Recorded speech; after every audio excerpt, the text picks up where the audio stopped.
ABC27 News at 11 starts now with your forecast first with Chief Meteorologist Eric Finkenbinder. Good evening, everyone. Thank you for joining us. We started off the morning with almost a record low. Lots of sunshine today. Clear skies to start this evening in the lower 60s right now. It's going to be comfortably cool overnight. We start off our morning, though, with clouds returning into the 50s. Those clouds eventually bringing more humidity, more heat, and storms. We're going to show you when in that 70 forecast coming up. Violence in York. Protesters smash car windows and pull someone out. A third day of protest here in Harrisburg over the death of George Floyd. Our protesters say their fight doesn't end today. Live with the latest from the Lancaster protests. Now, live from your local news source, this is ABC27 News at 11. Good evening, I'm Alicia Richards. Thank you for joining us. It has been a day of protests in the mid-state. And in one case, in York, there was violence. We're going to take you there and to Harrisburg, but we begin in Lancaster with our Sarah Gizrael tonight. Sarah. Alicia, I know we've been using the words protest, but here in Lancaster, it feels a little bit more like a block party. People have been dancing. People have been really positive coming together here, and this is right on police headquarters doorstep. That's where we're standing right now. Now we're joined by Lawrence. He has been here for a bunch of days. Lawrence, tell me about your experience so far. I can hold it for you. Oh, okay. Well, from day 1 to day 3, I've actually been out here because I kind of see it as something personal. But at the same time, it's a blessing to see my city, the city that I grew up in, to come out here and actually show everybody else that we don't need to be like the rest of the states or the rest of the cities that are causing the commotion. You hear the energy in the back. It's all about love, aspiration, and building our dreams. So the best thing about it is to actually come around and actually feel that synergy come together. So that's the reason why I'm here. From 11 o'clock Saturday to here tonight, I'm still here doing my thing. Only because it's important to me.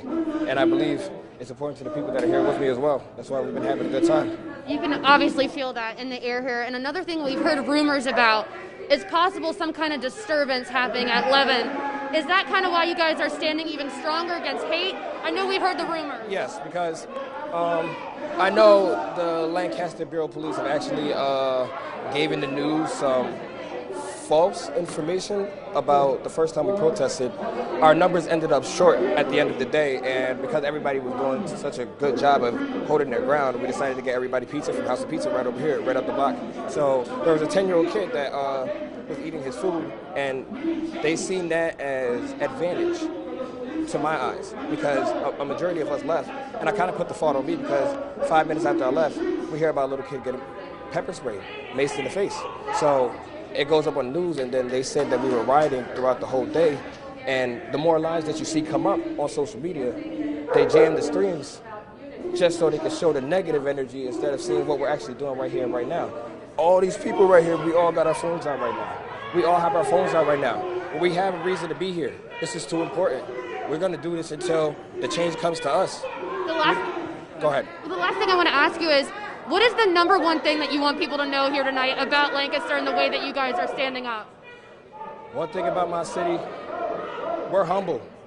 Even though one thing you got to know about life, and when you bring people together, there's your good and your bad. But when you use peace with peace, you can actually help build a better impact. I know the tension, you hear everything is going crazy, but there's a lot of mixed emotions right here. A lot of us have a lot of pain inside and don't know how to really express it. This type of thing hasn't happened in so long, so like all we're trying to do is just hold our ground and make sure that we can make a change for the revolution. Absolutely. Thank you, Lawrence, for being with us. So that's the scene tonight at Lancaster. A lot of people coming together, and they are passionate. We'll send it back to you in the studio. That's all we have live, but we'll be following the situation all night. Sarah Gizrael live tonight. Sarah, thank you so much. Well, the protests got violent in York earlier this evening. We were there as a mob of people broke into a car, hauled somebody out, smashed in the windows, and jumped on that car. The people involved fought. That was at Continental Square. By the time things got to the Judicial Center, it got peaceful again, with police kneeling in solidarity. Harrisburg Police Commissioner Thomas Carter did the same. He took a knee in solidarity. He says he takes responsibility for the actions of his officers. That was after he got some heat from protesters for Harrisburg officers using pepper spray on them Saturday. Chief Carter told us he understands the protesters' anger and frustration. He grew up in Harrisburg as a black man right around the time Martin Luther King was killed, but he said it's always important to keep things peaceful. Carter has been credited with diffusing potentially explosive situations by having conversations with protesters. Here's Commissioner Carter explaining what was going on in this photograph that was taken over the weekend. He expressed his viewpoints, and I listened to him and I appreciated what he was saying. And I was pretty much explaining to him just what I said about, in order to bring about change, you have to understand the organization that you want change and how it runs from the inside out, not the outside in. Carter says he is planning to take that protester to lunch on Friday to continue their conversation and find solutions for the city. And we wanted you to hear from the protesters as well, more of them at least, what they're thinking and feeling as they hit local streets, hoping for change across the country. Our Alex Peterson joins us live in Harrisburg with that right now. Alex. Well, Alicia, the emotions and frustrations palpable today in the air here in Harrisburg. Folks have had enough, and they're aware that this has been felt and this has been said before, but they say this time around it feels differently. Not only do they want justice to be served, they want to see a monumental change and shift in society. I can't breathe! I can't breathe! Black Lives Matter! Black Lives Matter! Protests for the third day in Harrisburg. Monday's was peaceful, but emotions were raw. We can't just sit back and watch our brothers and sisters being killed anymore. Stop killing us. We got to do better. We can demand action. We can demand change. Mayor Eric Pappenfuss wasn't there, which upset the crowd. He told us he was at his daughter's high school graduation. I met with organizers, he says, this afternoon and confirmed Commissioner Carter's presence on my behalf. The crowd soon hit the streets, doing laps around the Capitol complex and up Front Street. We want justice to be served, but we want to do so without losing the message. We don't want chaos. We don't need mayhem. A message for ralliers of no violence or destruction, despite how they feel they are treated. We can't continue to have our neighborhoods over-policed, over-patrolled, and ignored in the city of Harrisburg. From the moment that I was born, there was a label put on me. We're out here to erase that. For Madison Palm, this day was about solidarity. It's time to use our voices, what we have, our privilege, to stand up for the people who have been fighting for years. And I gotta say, it's really remarkable to see these protests in action in real life compared to online or on television like you folks are watching right now. These people here are upset, they say, and they want to have their concerns, their emotions, their frustrations addressed. They are real people worried about their respective communities. But as you heard, thankfully, no violence or destruction here in the city of Harrisburg today. Reporting live tonight, I'm Alex Peterson, ABC27 News. All right, Alex, thank you. And the protests in Philadelphia have been violent for a few days now. Businesses destroyed. Police using tear gas today to clear the crowds along Interstate 676. Governor Wolf was in the city today to discuss how to stop the violence while also letting people's voices be heard. The governor has deployed the National Guard to help Philly police, and now Pima will serve as backup in case the situation gets worse. Police department they're the folks that actually have the interface with the community on a regular basis, so they're the best people to be able to do that. But in times of crisis, and especially civil unrest, there's not enough of them to go around. Governor Wolf says he is looking to help damaged and looted businesses rebuild. Protests continued, of course, across the nation today. Let's take a live look at San Francisco, where police and demonstrators are lining the streets. So many of the nation's large cities have seen protesters destroy and loot businesses and set fires. Peaceful protesters demonstrating near the White House tonight got blasted with tear gas, flash grenades, and rubber bullets. The White House wanted them moved before President Trump walked to a nearby church and spoke in front of it, holding a Bible surrounded by aides. He said this is the greatest country in the world, and he is an ally of peaceful protesters. Earlier today, on an angry conference call with governors, Trump called them weak and said he would deploy the military if the governors don't stop these protests. If a city or state refuses to take the actions that are necessary to defend the life and property of their residents, then I will deploy the United States military and quickly solve the problem for them. President Trump is blaming the riots on the radical left. He specifically wants to name Antifa a terrorist group. That's an anti-fascist group, and so far it is unclear whether they are actually participating in these demonstrations. The family of George Floyd is calling for an end to the violence as well. In every case of police brutality, the same thing has been happening. Y'all protest, y'all destroy stuff, and if they don't move, you know why they don't move? Because it's not their stuff, it's our stuff. So they want us to destroy our stuff. During a Memorial Day in Minneapolis, Terrence Floyd called for peace while standing in the same place his brother died. An independent autopsy says Floyd died of asphyxiation from neck and back compression. And late today, the Hennepin County medical examiner agreed, calling the death a homicide from being restrained. Floyd's family tonight is asking for the charge against the officer to be changed from third to first-degree murder. The police chief in Louisville, Kentucky has been fired after a protester there was shot and killed. David McAtee was shot last night when police and the National Guard were trying to disperse the crowd. The officers involved did not have their body cameras on. The mayor says this type of institutional failure will not be tolerated. Well, Pennsylvania's primary election is tomorrow, and there is now an extension for the mail-in ballot deadline for some counties. In our area, this change only applies to Dauphin County. So if you live in Dauphin County, your mail-in ballot must be postmarked by tomorrow. It can arrive at your county's election office by 5 p.m. next Tuesday, June 9th. If you're planning to hand yours in person, you got to do that at your county election office by tomorrow night at 8. We've got more information on all this at abc27.com. Now, for those voting in person, some polling locations have changed because of the pandemic. Be sure to check ahead of time by contacting your county or by visiting votespa.com. Polls open at 7 in the morning and they'll close at 8 p.m. And coming up on ABC27, a lot of money's missing from a drug forfeiture fund. What Lancaster County's DA has to say about that. New at 11, Pennsylvania's income continues to fall because of the pandemic. Last month, the shortfall grew to $2.6 billion. It's because of businesses shut down and tax filings being delayed for 3 months. Income in May was 17% less than projected. Pennsylvania's Attorney General is investigating how $150,000 disappeared from Lancaster County's drug forfeiture fund. District Attorney Heather Adams says this was discovered during an internal audit in April. She believes this theft may be an inside job. This was not public tax money. It had been seized from drug suspects. The funds that are missing were seized in less than a dozen separate drug investigations, which resulted in criminal charges being filed by various detectives on the Drug Task Force. Some of the criminal cases are pending.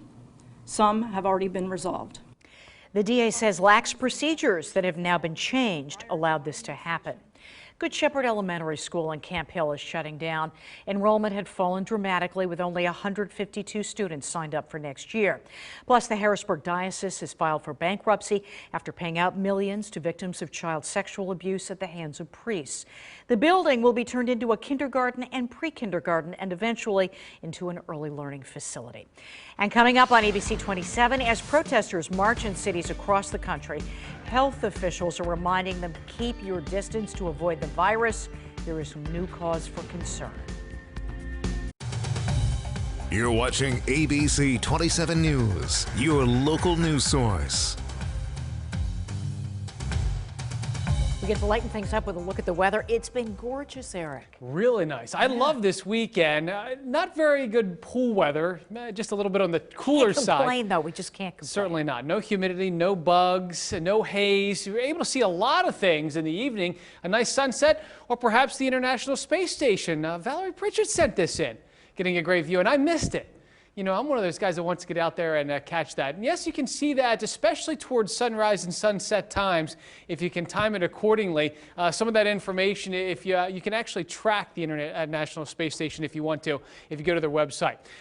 Anyway, let's get back to a little bit closer to home. Let's land it. We've got at Harrisburg International Airport. All is fairly quiet, as we show you in Lancaster County. Now we're dropping down into the 50s. We were just a little bit on the cooler side a little earlier. Check it out. So we're 73 for the high. Normally we're 77. That's not bad, but check this out. Very rarely do we get to talk about challenging record lows in June. And certainly we did. We were very close to it, just 1 degree shy. We were 46 this morning when the record set back just a couple of years ago, 1910 at 45. So there's the ridge of high pressure. It was cool air, dry air. Very dry air. I mean, if you had anything that you were hanging out to dry or doing some painting, you probably noticed how quickly things would dry. And we're keeping that dry air, and that is interacting with this. Now, this is not a big rainmaker, but it is tomorrow's weather, which will bring a fair amount of clouds. But behind that, notice the direction of the cloud movement. Lifting from the south. That's important because that's where we have the warm air right now. Notice tomorrow's highs to our west Minneapolis at 92, same for Omaha. Let's get a little bit closer. We're stuck in this lower 70s, so it's because of the cloud cover that we see tomorrow. It's still not going to be a bad day, just not going to be as sunny as what we saw today. Then moving into Wednesday and Thursday, then we start to see that heat building in. I just wanted to fast forward to Thursday, and you can see how we start to stretch that heat and expand that farther east. And that's what we're going to be dealing with, and also introducing the chances for storms. Now, there's a very, very small chance for a shower tomorrow, but I'd say for the most part, we're generally cloudy with peaks of sun later into the afternoon and evening. Wednesday, I want to watch very closely because there is the potential storm complex that could be arriving Wednesday afternoon and Wednesday evening, Alicia. So we're going to be watching the chance for some severe storms on Wednesday, then just hit or miss variety Thursday and Friday. Here's the good news. If you liked what we had over the weekend, we've got another nice weekend on tap. Oh, I'm so glad. It'll be good. Thank you, Eric. All right, coming up on ABC27 News, what York may do with cocktails to help local businesses. And tonight's military hero is Robert Boyle Sr. of Mount Joy. He was in the Army for 8 years as a mechanic and a welder. We salute you and thank you for your service. Let's get a look at today's COVID-19 numbers.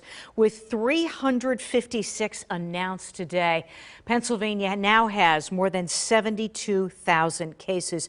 Believe it or not, that's actually good because for the first time since mid-March, the number of new daily cases of COVID in Pennsylvania fell below 400. Now, the death toll's over 5,500 with 12 more announced today. In the mid-state, we've got more than 8,300 cases, and we've had 533 people die. Protesters across the country have not been wearing masks. Many have, but many have not. Now they're getting urged to be tested for the virus. That's after 19,000 new cases were reported nationwide in the past 24 hours. Romina Puga reports. With tens of thousands of people protesting George Floyd's death, packing streets and parks, some wearing masks, others going without, American health officials fear one crisis could amplify the other. We are really worried that this might be a trigger for more COVID infections. The coronavirus is already hitting Black and brown communities hardest, and that's who's mostly out in the streets. Atlanta's mayor is encouraging demonstrators to get tested. If you were out protesting last night, you probably need to go get a COVID test this week. The close contact, vigorous yelling and exhaling, and coughing due to tear gas, all circumstances that could exacerbate the spread of the virus. How many young people went home and kissed their mother hello, or shook hands with their father, or hugged their father, or their grandfather, or their grandmother, or their brother, or their sister, and spread a virus? And evidence of the virus's spread is plentiful. A new positive case in Missouri was traced to a crowded swim-up bar at the Lake of the Ozarks over Memorial Day weekend. In these 15 states and Puerto Rico, places like South Carolina and California, where protests have been large, the number of newly reported cases is already increasing. And the chaos caused by more violent protests has led some testing sites in LA County to close over the weekend for safety. The disarray also shutting down food banks in Chicago and Philadelphia. That food being distributed to those in need, many who'd become unemployed because of the pandemic. And despite city curfews on Tuesday, 8 states plus DC are heading to the polls. The DC curfew does not apply to voters, election officials, or poll workers. In Colorado, Romina Puga, ABC News. York is looking to change its open container ordinance to benefit restaurants and bars. If approved by City Council, the regulation would temporarily allow residents to drink alcoholic beverages in open containers outside of restaurants. This, as dining in is still not allowed, outdoor seating will be allowed starting Friday. Getting people back into the swing of things is a pretty necessary step at this point. I know the people are, without a doubt. I know the restaurant owners are unquestionably ready. City Council will discuss the ordinance on Wednesday. And starting next week, public transportation in Harrisburg and York will resume collecting fares from everyone. Rapid Transit will start collecting fares on Sunday, CAT next Monday. The two have been giving free rides to essential workers. Both transit systems are now offering 50% off bus passes this month. And when we come back, we're going to go back live to Sarah Gisriel in Lancaster, where a protest is underway right now. Stay with us. Be right back. All right, as we showed you at the top of our broadcast here tonight, there is a late night protest going on in Lancaster. Our Sarah Gisriel's in the thick of it. Let's get back to her with another live shot. Sarah. Well, so I just want to show you guys how much of a difference it is from where we showed you in the beginning of the show. Right up there, that's where we were standing. We saw a lot of people dancing, singing. It has quickly dispersed. A lot of people have cleared out, and let me tell you why. There have been rumors all night of possible white supremacists showing up to incite violence. And there were rumors, unsubstantiated, we haven't heard this from police yet, that they did show up on Water Street down that way, where a lot of people are correcting. These protesters decided, you know what, we're not going to wait around to see if they show up or not. We're going to peacefully, we're going to walk away on our own terms. We're not going to have anyone show up here and try to incite violence. So that's why it's a bit of a ghost town from what we last showed you. But I will say, it felt more like a block party when we were here earlier. So a lot of a different scene. Most of the protesters that are still here are collecting at the end of the street there, but once again, cleared out quite a bit. We are live here in front of the Lancaster Bureau of Police headquarters. Sarah Gisriel, ABC27 News. Sarah, when you were on earlier, you had a young man with you who was so eloquent. Just give us a sentence or two about the point he was making. Yes, that was Lawrence. He has been here for the past 3 days, and he really just says nobody here wants to burn anything. They don't want to riot. What they just want is to be heard finally, and I think they're really getting to do that here. They've had a lot of good breakthroughs with city leaders. Terrific. All right, Sarah Gisriel live tonight in Lancaster. We thank you very much, and we hope you stay safe. Coming up in sports, could the Harrisburg Senators be affected by the cuts to minor league baseball?